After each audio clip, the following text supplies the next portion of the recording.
2026 FIFA বিশ্বকাপ শুরু হতে আর মাত্র কয়েকদিন বাকি। আসরটি চলবে 11 জুন থেকে 20 জুলাই পর্যন্ত। যুক্তরাষ্ট্র, মেক্সিকো এবং কানাডার যৌথ আয়োজনে অনুষ্ঠিত হবে খেলাটি। এবারের আসরে প্রথমবারের মতো অংশ নিচ্ছে 48টি দল। এতে 104টি ম্যাচ অনুষ্ঠিত হতে যাচ্ছে। বিশ্বকাপের টিকিট নিয়ে বিশ্বজুড়ে এবার বিশাল উন্মাদনা তৈরি হয়েছে এবং টিকিটের জন্য 50 কোটিরও বেশি আবেদন জমা পড়েছে। টিকিটের দাম $180 থেকে শুরু করে $700 পর্যন্ত নির্ধারণ করা হয়েছে।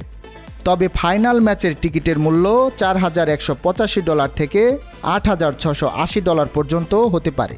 টিকিট পেতে ফিফা অফিসিয়াল ওয়েবসাইটে টিকিটিং পোর্টাল থেকে লটারির মাধ্যমে আবেদন করতে হবে।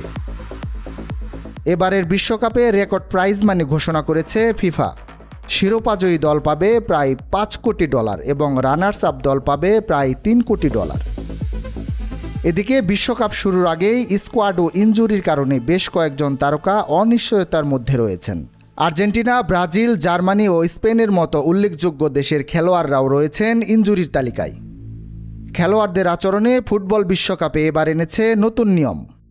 কর্নার বা ফ্রি কিক নেওয়ার আগে আক্রমণকারী দলের কোনো খেলোয়াড় ফাউল করলে সেই ফাউলের সরাসরি প্রভাব গোল, পেনাল্টি বা শাস্তিমূলক সিদ্ধান্তে পড়লে VAR সরাসরি হস্তক্ষেপ করতে পারবে। এমনকি শাস্তি হিসেবে রয়েছে লাল কার্ড। সব মিলিয়ে এবারের বিশ্বকাপ খেলাটি হবে তীব্র কৌতূহলের। মাঠের প্রতিটি মুহূর্তে প্রতিধ্বনিত হবে উৎসুক জনতার উচ্ছ্বাস। সূর্যয় কর্মকার, আয়না টেলিভিশন।